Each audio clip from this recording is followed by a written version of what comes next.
Hi, I'm Teresa. And I'm Jeffrey. And together, we're from Team Sierra from the University of Waterloo in Canada. We're from the Mechanical and Mechatronics Engineering Department, and we're from the Orthotron Lab and the Active Interactive Robotics Lab. Together, we're combining our surgical orthopedic skills and our collaborative robotics skills to tackle this challenge this year at the KUKA Innovation Award.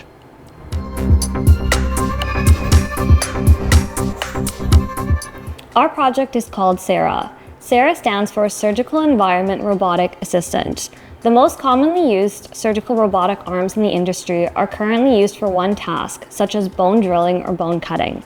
The aim of SARA is to allow surgeons to be able to create workflows that can allow them to work with the same robot across different types of surgeries within orthopedics.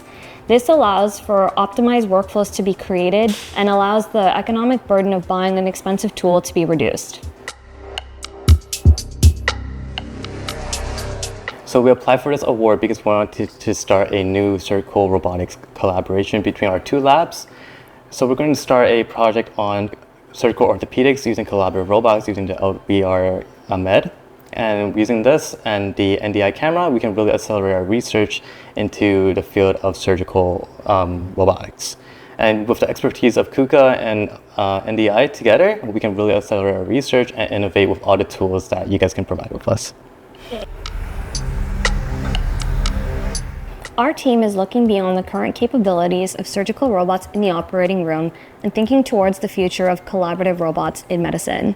By combining both our team's expertise in collaborative robots and surgical robotics, we're looking towards a future where collaborative robots can be used for cross-surgical functionality within orthopedics.